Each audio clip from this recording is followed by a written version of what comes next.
Welcome to the REI Diamond Interview, your source for real estate investment jewels of wisdom with Dan Breslin.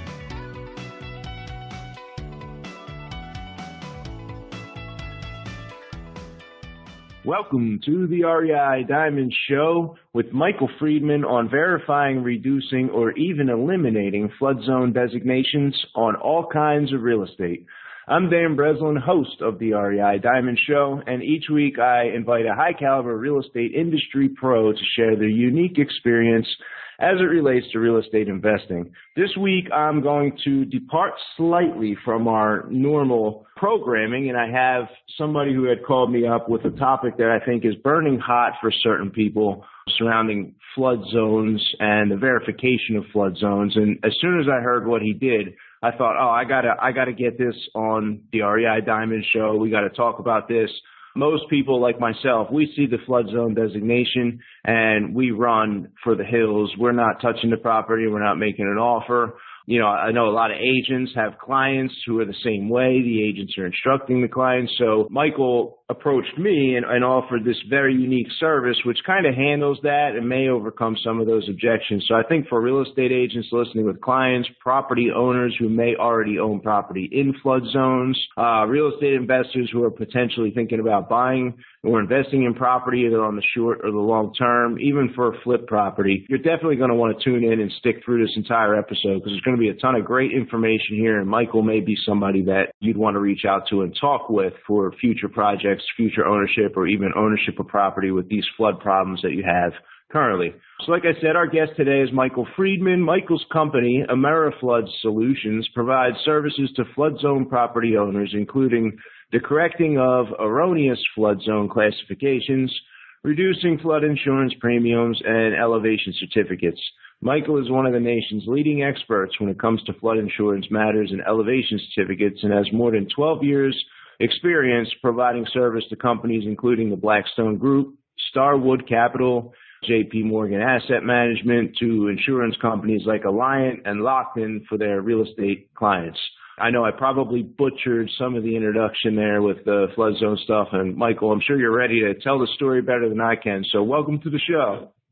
Yeah, well, thank you for having me, Dan. It's nice to spend a few minutes with you. So what would you like to begin with? I figure what we'll do is we'll run through with a little background of how you got started, and then we can talk about the problem and then the solution. Cool? Okay, fine.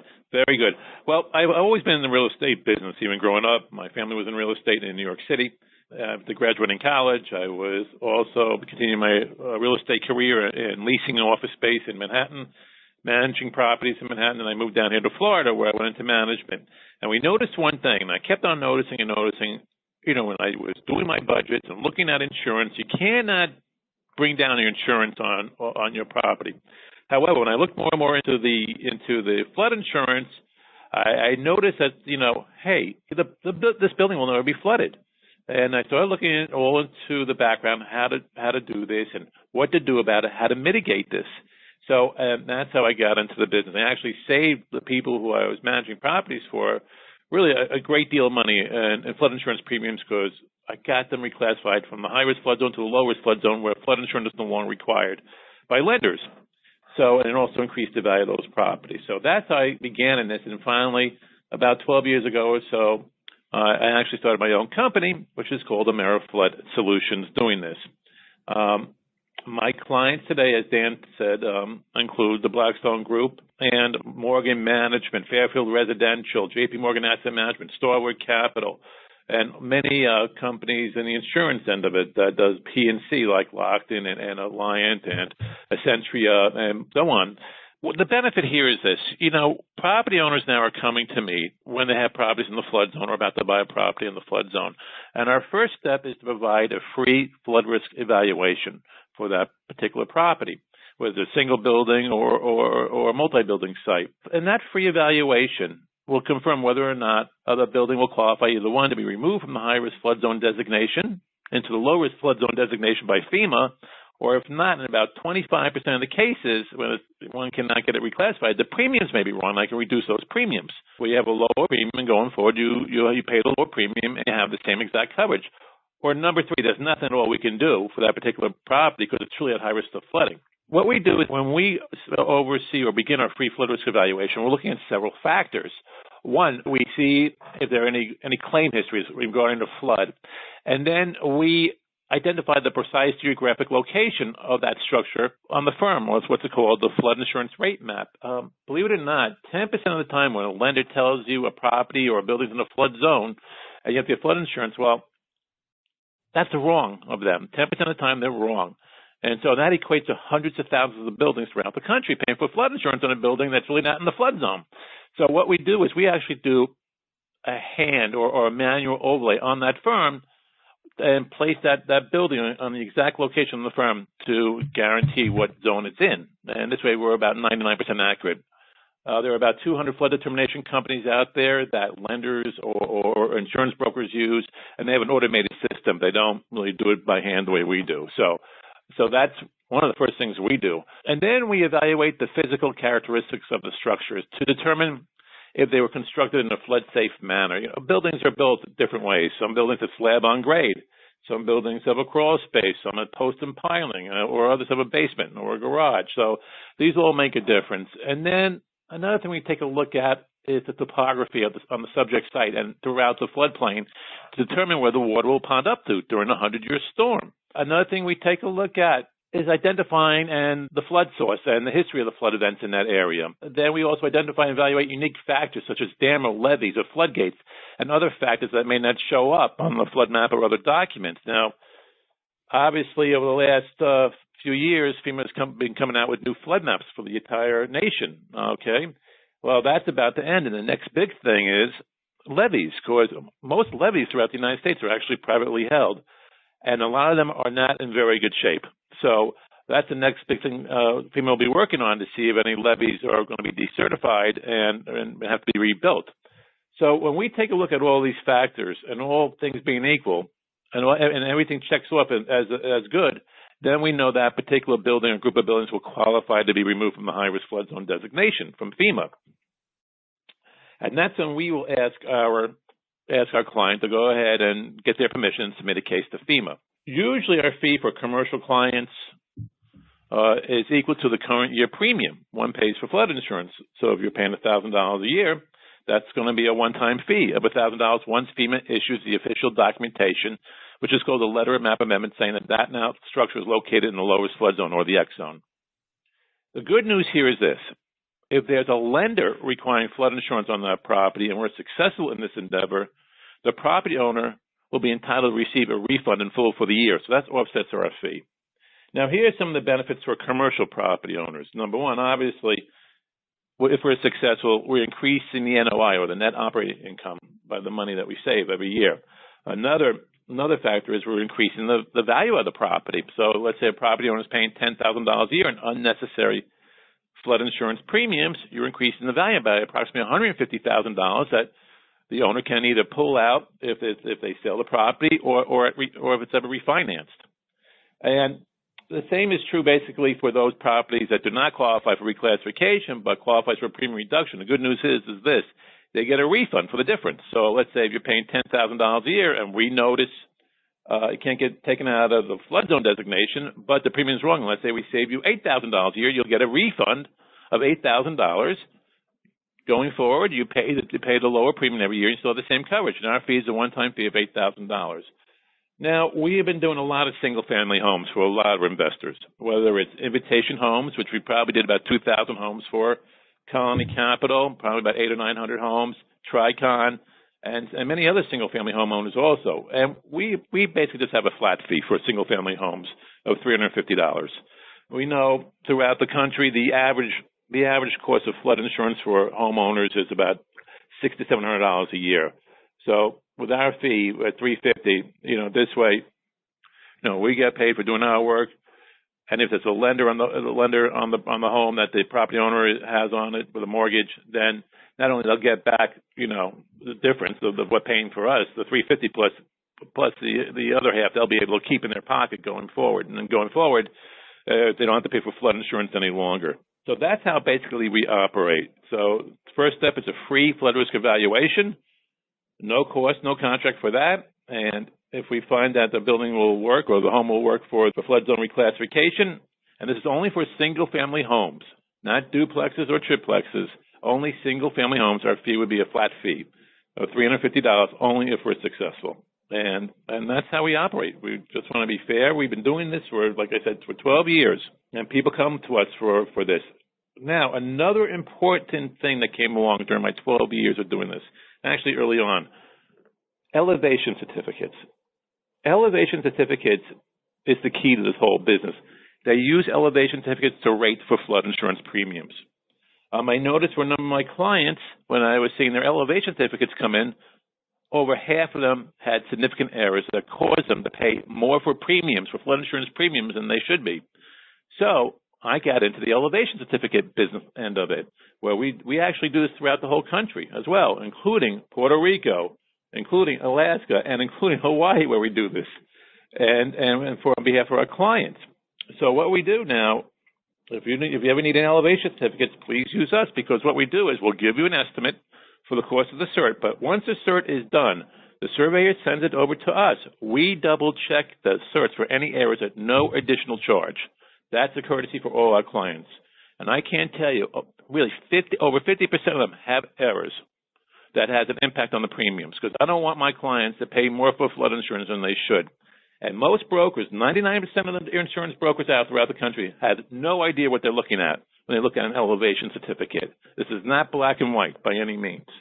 So if an insurance broker say you're in the flood zone, to them it's easy. You're in the flood zone, you need flood insurance, that's it. And plus that's an easy commission, because it's a 20% commission they make on flood insurance, by the way, if they go through the NFIP for your flood insurance.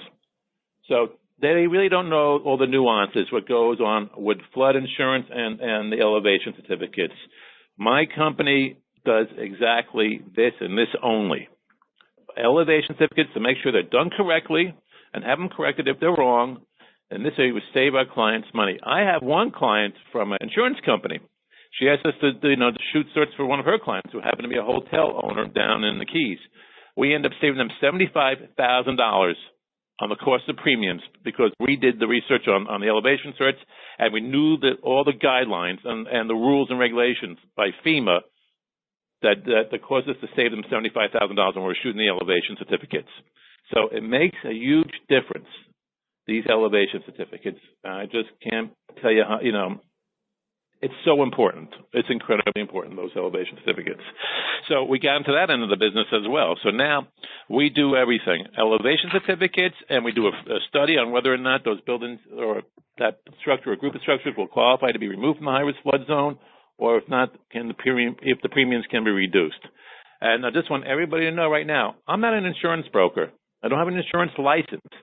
This is why companies like Lockton, who is the largest privately held insurance company in the United States, uses my firm for all their clients. Alliant uses me for all their clients. Sightland uses me for all my clients. A number of regional insurance companies use me for their clients, because I provide accurate elevation certificates, and not only that, I help out their clients. So I've been doing this for a long time, and I just want to offer my services now, or expand my services to single-family home owners who are investing into homes and as rentals, and which is I also have a few of those as well, and help people out. So Dan, that's really about it in a nutshell, what we do. Nice. So I'm going to bring up my story that we did talk about before the call, I guess, when we spoke the other day. I had purchased a house in a flood zone, and we renovated the house, and then we resold the house in the flood zone, and we didn't know that there was, any way to verify, check, get elevation certificates, see for accuracy, any of that. And we had to basically account for that on our purchase price, because I think it was like $2,600 to $2,400, somewhere in that range per year for flood insurance. Obviously, that is going to reduce the monthly payment that my buyer could afford. And like looking back, if I had known this, right. Let's say, I'm that client on the way in, or I'm an agent that's representing that client. What should I do? Should I order the elevation certificate? Do I just check to see what flood zone, if it's in the flood zone, pick up the phone and call you? Can I put a due diligence clause in? When we get on this right away, what I would do for anybody is, call me, and for number one, for us to get the elevation certificate, so it's necessary. Just to point out, here you are, you were paying $2,500 a year for flood insurance on that particular property. If it had qualified to be removed from the high-risk flood zone, that would be another $40,000 of value that you would add on to that property, by the way. Easily. Yep. Easily. So it makes perfect sense, especially if somebody's coming in as an investor to buy the property, not to live there. So you're adding that's $40,000 you would add it to the price of value of that property, just to let you know. So yes, if anybody has properties in this situation, the first thing is we need to get the elevation certificate. Now, if any of your clients or people already have the elevation certificate in place, you can send them over to me anyway, and I'll review them and see what's going on at no cost. Because when we do a flood risk review, we're going to need a couple of things. Number one is the elevation certificate. Number two, if you're paying flood insurance, we're going to need that flood insurance deck page. It shows me the premium and it also has the building value and any contents. So I want to check that as well to see if it's accurate. So with those two things, I can go ahead and get this thing done, usually within 2 or 3 days to finish the evaluation. So that's what I would do. I highly recommend all my clients. If you need certs, please use me. If you have already certs in place, send them over. We'll double check them because I'll tell you what, dollars to donuts, half of them will be wrong. I'm going to have to tell them to go back to their surveyor to make the corrections. And then from there, we can go on and finish our work on behalf of the clients to see whether or not are there any options, like removing from the high-risk flood zone or maybe reducing the premiums. So here's how it's going to work for me on the next one I see. I'm going to put a contract together and I'm going to put an inspection clause for the flood risk. I'm going to put a flood risk inspection clause of, let's say, 7 days, if I could get that with my seller on the next one that I encounter. Is that 7 days enough time for me, Michael, to call you, get the elevation certificate, and get a review? Or is this something that's going to be like a 30 to 40 day before you're able to kind of get me an answer and a turnaround?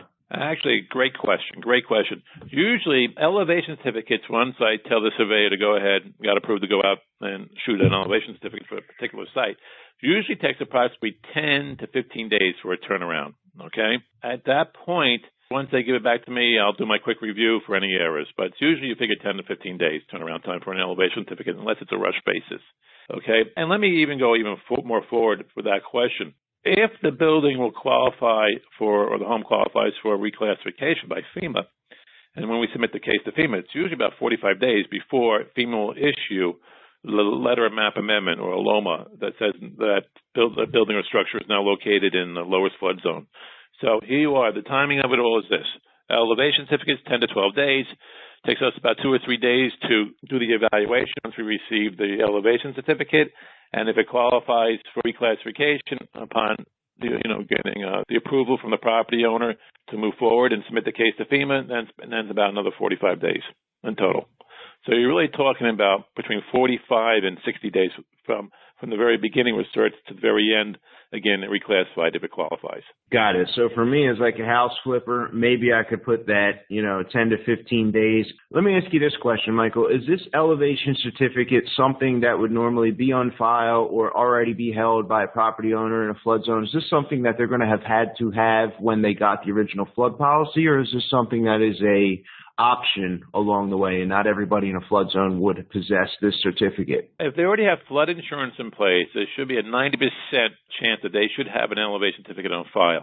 If they do not have the elevation certificate on file, it may have been rated with one already, but they don't have it on file, and therefore the underwriter or the flood insurance would have it, and they can go through their insurance agent and ask the insurance agent to go ahead and request the copy of the elevation cert from the flood insurance underwriter. So it would be reasonable for me to expect that, say I did have a 7-day inspection, I could probably have the insurance underwriter get me the cert, and you could give me a 2 to 3 answer and say, Dan, this one has a few errors. We think we can get XYZ done. Or Dan, this one is exactly how it's supposed to be. Whatever that insurance is now and that designation, that's correct. Would you be able to give me that answer within that 7-day period, Mike? Oh, absolutely. Once I have that cert in hand, once I have the elevation certificate in my hand, I'd be able to give you probably an answer within 2 to 3 days. Got 2 to 3 days of any errors, or 2 or 3 days, hey, you know what, this thing will qualify or not, or say to you, no, you definitely need your flood insurance in place. I can give you that answer within 2 to 3 days.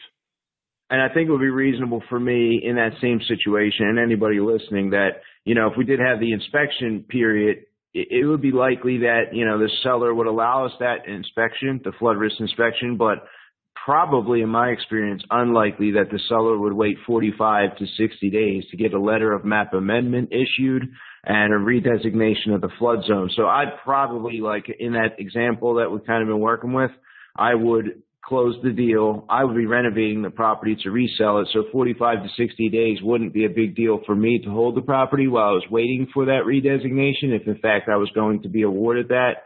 So it would probably be something I would just have to handle after the ownership changed hands. Yes, and also, it's not a bad selling point on your part also. If you tell the person about to buy the place, hey, I already put in the, I'm working to get it removed from the high-risk flood zone to save you, money you don't have to spend on flood insurance every year going forward. So it's not a bad selling point either. Yeah, I mean, that's a great value. I've never had a real estate. I've only dealt with, 2, 3 of my own personal properties in flood zones. Usually I stay away from them, like I said. But, I've never had the agent suggest something along these lines or even know something like this was available. So I'd imagine this is a huge value. Definitely. But, one point also, it's a great value also, because if you're about to buy a property or looking seriously at a property in the flood zone and they have this information at hand to give to you, or you can request it, I can do a review and say, hey, if you buy the property, it will qualify to be removed from the high-risk flood zone. So this could be something you can do even pre-purchasing the property, to take a look at it, and then see whether or not it can be taken out of the flood zone when you're looking at a property to buy. Nice. Can you give me any examples of some of the mistakes you found or exact reasons? Like, is there anything I would notice, right, Mike? You could say, hey, look for this. Physical characteristic of probably here's 1, 2, 3 examples of things that you might be able to see with the naked eye to know that there might be a mistake. No, because unfortunately every elevation certificate is different. We take a look. We took it. Believe it or not, a simple mistake. Yes, there is. A simple mistake. Make sure it's the correct address on the elevation certificate. That's a start. I can't tell you how many. That's a start right there. Believe it or not, you have no idea. One would say like 1 Main Avenue when it should have been 1 Main Street. Okay. All right, that's a very simple thing right there. You can always look at that to make sure you have the correct address, because it does happen, believe it or not. But, there are other mistakes that go on in there with it that you guys will never know about, with the datum, meaning what's the first floor elevation versus the lowest adjacent grade elevation and stuff like that, which you really don't need to know. Another big mistake is they put down the wrong community number on the elevation certificate for the participating community in the flood insurance, National Flood Insurance Program. And that could, if it's the wrong community number in there, that could cause you to pay more for flood insurance, because that's an additional charge, by the way. So there are a lot of small little things we take a look at, and then make sure all the numbers in there are correct. Elevation certificate it's a fairly detailed piece of information, even though it's only 1 or 2 pages. An elevation certificate also should have, when you take a look at it, Dan, make sure it's pictures of the front and rear of the building. Not like from the second floor up, but where the ground meets the building. Okay, so those are very important things: the correct address and having the correct pictures. 2 very easy things to notice, but they're important. And the pictures should be marked front and rear, and the date should be on those pictures as well. That's important. You had also mentioned construction types. You said built on pylons, basement, crawl space, built on slab. Can you give me an ordering, maybe 1, 2, 3, just for single family, for the sake of our conversation here, Mike, just to give me an idea, like what would be the most risky to the least risky? Is it obvious? Is it basement, crawl space, and then slab as far as like flood risk goes? Well, actually different areas have different types of construction, like down in southeast Florida, it's all slab on grade because nobody has basements, right? So that's slab on grade. It's just the way where and how it's built, okay? That's why different, buildings have different characteristics of flooding. The basements, you're below ground. It's easier for water to come into the building from the bottom floor up, okay? You have crawl space, which means that buildings are built on pilings, basically, and underneath, the first floor is really not the ground itself, but really like almost like a second floor, because you have to take the steps up to it, correct? Because between first floor and the ground, the crawl space is nothing but air. So they're built that way in order for not to get flooded. In order to participate in the National Flood Insurance Program for all the communities throughout the United States, you have to abide by certain rules. And that means when you're building a home or a new structure in that particular community, and it can be commercial or a single-family home, you got to build these buildings in a flood-safe manner, okay? And that means this: the first floor, and this has something to do with the elevation certificate too. The first floor has to be equal to or above the base flood elevation.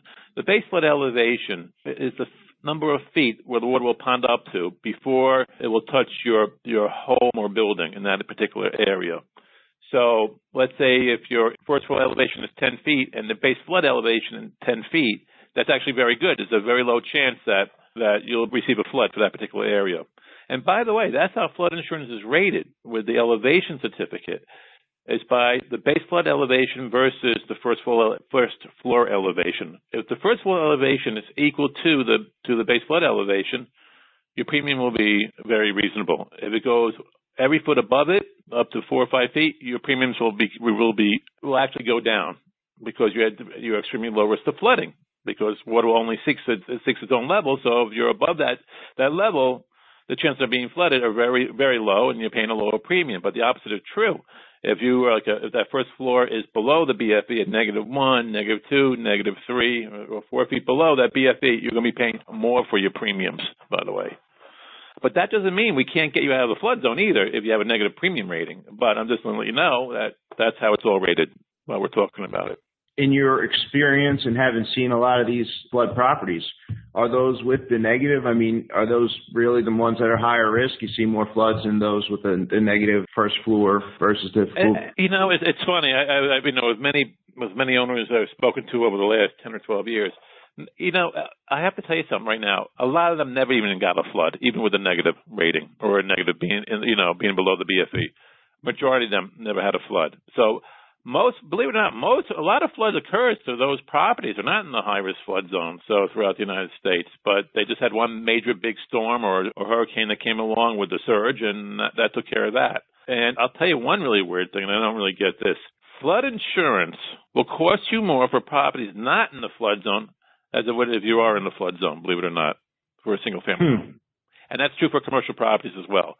I don't know why that is, but that's the way it goes. And again, and so it depends about your policy you have. I know a lot of people just have single-family homes, but there are companies that own a number of homes, whether it just be in one state or several states. And then they have – now, here's the real kicker for people who have a number of homes or investors that have 5, 6, 7, or 10 homes.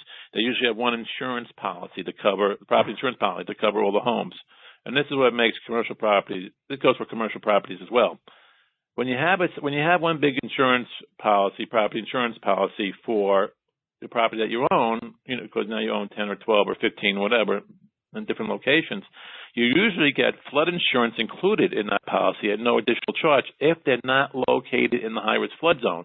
So this way you gain a higher coverage with a lower deductible. So it's advantageous not to have any of these properties in the flood zone, because then you have to pay the additional money if they are in the flood zone, because you get a higher deductible, and then you need your flood insurance policy to buy down that higher deductible. Okay, so it's very good if you have a company that owns multiple structures or in their portfolio, and they get it, and they have a master policy for their property insurance for them. There's another advantage to them. Now they're going to get better coverage if I take them out of the flood zone in most cases. Nice. You mentioned the Key West Hotel or whatever property it was there, and $75,000. Can you just tell us what the mistakes were, if you remember off the top of your mind, for something like that? No, but I could tell you another one, like another hotel down in the Keys that I did, and I could tell you what the mistakes were. This hotel, it was a Hilton Hotel in one of the Keys. They were paying $20,000 per building per year for flood insurance, $180,000. Could not take it out of the flood zone. However, I then checked the elevation certificates. The elevation certificates were done wrong. There was a big error in the elevation certificate, okay? And due to that error, I had to hunt down. Now, I got new elevation certificates shot for those buildings, but FEMA would not accept them. So FEMA said I had to find the original surveyor. And this is like from 15 years ago these things were shot. And I was praying the surveyor was still alive, to tell you the truth. And yes, lo and behold, I found the original surveyor, thank God. I called him up, explained the situation. I sent him the proof of the situation. He said I was correct. And he made all the corrections by hand and initialed them and dated them. We ended up saving them $19,000 per building times 6. Wow. So now, that $19,000 per building times 6, we added $114,000 a year in their income. Not only that, we added $1.9 million in value that they went out and refinanced. So that's why these things are so important. You to double check these things. That's one of the reasons why we got in the elevation certificate end of it. We have shot in just the last probably 2.5 or 3 years alone, well over 3,000 elevation certificates just for single family homes throughout the United States. for Invitation Homes, Colony Capital, Tricon, and other companies that will end up buying these homes from the banks when the real estate market collapsed. So, and each one's been checked, and then we're saving them a ton of money in flood insurance premiums as well. Did you have any other points that you feel like we might not have covered that you wanted to share before we get to the wrap-up here, Mike? No, we covered all the important points of what we do. In our free review, then we take a look at to see, in summary, let me just say this. We do three things that no other company will do. Number one, shoot elevation certificates and double-check them to make sure they're accurate so our clients will not pay more for flood insurance premiums than they should. Number two, and then we'll check to see whether that structure or group of structure will qualify to be removed from the high-risk flood zone. Because if you're not in the high-risk flood zone, there should not be any reason for you to be paying flood insurance for it and create more value for that property. Or if we can't, we'll see whether or not we can reduce those premiums. So you get a true, accurate report of the true flood risk of the property that you own. And that's what we do. I'm going to cut to the wrap-up questions here. I know it wasn't exactly like a real estate investor podcast, but I'm interested to hear the answers you'd come up with anyway, Mike. So the first question I have here is, who is the most successful real estate investor or developer and why? Could be someone personally known, public figure, dead or alive. The important aspect of the question is why you think they're successful. Today, I think the most successful companies that I know, and thank God they're my client, is the Blackstone Group. They're the smartest group of people out there that I ever known. They're just heads above everybody else. And I do all their work for them. And here's a perfect example. They just bought luxury hotels from one company back in November, and they just I think for about 700, 800 million, they just turned around and flipped it to the Chinese for about $4 billion, literally 6 months later. Wow. Just the smartest group of people I've ever met. Again, them buying up all these homes to rent out 50,000 of them. They're still buying 300 homes a month as we speak to add on to that. And then eventually they're going to do an IPO. But right now they're making so much money on their investment on all these homes, they're not going to do an IPO. Really, really an incredible and above board people, handshake people, because my deal with them was based on a handshake with them. And it still holds true today. So it's been a wonderful relationship, and it's a nice way to do business when it's a handshake deal, an agreement. So I have to say I just admire them tremendously. And as far as any individual person, I don't really know any individual person. I think the one person I think of is my dad, who was a part owner of an office building in New York City, downtown New York, where the World Trade Center is located. And actually, when I was a kid, I was actually watching the original World Trade Center being built. But so my dad gave up being a lawyer to manage the building and upgrade the building and rent the building out. And what he did for people back in that day, that's probably the most admired person in the real estate business I know. He actually used to give away free rent to people to help build up their business so they can stay and become successful businesses. And it usually worked out that way for them as well. Because back then there was a big glut of office space downtown Manhattan. And it was just, a bad situation. But, when people came in to rent space, sometimes they just come to them, we can't make it. My father would say, take another 6 months, build up your business. You don't owe me the money. Build up your business, and I want you to be successful. And more often than not, they were. You'll never see that today. Those days are gone. Yeah, you're right about that. I mean, that tenant wasn't moving out, I guess, once they did become successful, right? No, a number of tenants became successful, had successful business because of that. And another great thing I was taught, your handshake's your word. So, by my dad. So, those are the two great, those are my examples. The Blackstone Group to my dad, who was a single operator he had two partners, but he's the one who ran it. And what he did for tenants, and just said, like this, make sure, your handshake's more important than anything. So, and that's how I do, and that's how I go about life, and be nice to people. So. Nice. What about books? Do you have 2 or 3, life-changing books in maybe real estate, business, mindset, success, anything like that you'd like to share with the audience here? No, but I don't read, those type of books basically, but I'll tell you one thing I do. I continue my education. Okay. Even though I don't have to do this, but I do take insurance classes to get more informed about what's going on. I take real estate classes to see what trends are going on. So I think it's very important. It's not even just books. It's very important to attend classes that can benefit what you're doing in the end. And especially if you don't know much about a particular field, take the class. Because when you take a class, you're hearing it from a professional, and then you hear from other people in the class their experience as well. And then it's also a nice way to meet people for your business as well that could be beneficial. But I prefer to take classes, which I do every year. I usually take about 6 classes every year in different subjects, whether in insurance or real estate. Great answer. All right, Mike, if you could share the crown jewel of wisdom with your 30-year-old self, what would that be? That's a good question. I got to tell you something. If I could share wisdom, I would say, work hard, because you got to work hard in life. There's no choice. It's not easy. So you got to work hard, do your best, be truthful, and people will appreciate that. And you'll get more business and you get a good reputation. And because I know what I'm doing here, I've got a great reputation. When I first started this business, I was making 150 phone calls a day to property owners throughout the United States. 150. 2.5 years straight, 150 phone calls a day. Now I don't make many phone calls every day anymore because I have a good name, people calling me because they heard about me, and that's a nice thing. In fact, that's a beautiful thing. So if I was a 30-year-old, I'd say you got to work hard, be nice to people, be polite to people, and things will work out. Mike, how can people get in touch with you or your company if they want to reach out and explore the options? Anybody can call me. My number is 561 area code 922-9735. I'm located here in Delray Beach, Florida. They can also contact me through my, if they want to email me, my email is michael@ameriflood, AMERIFLOOD, solutionsplural.com. But I'm a little bit old-fashioned. I prefer the phone. And if anybody want to look us up on the internet, it's AmerifloodSolutions.com. So they read more about us. Nice. Well, hey, Mike, I got like a couple pages of notes here.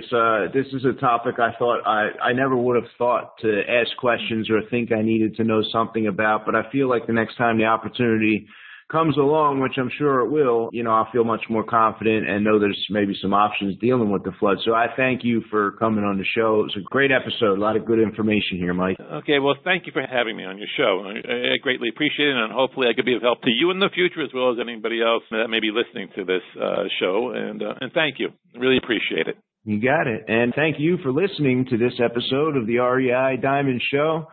Are you receiving the new episode notifications on Saturday? If you'd like to, you can sign up at reidiamonds.com. Thanks again for listening. Dan Breslin here. I'll catch you next time. Remember, here at the REI Diamond Show, we're dedicated to helping you increase and protect your net worth.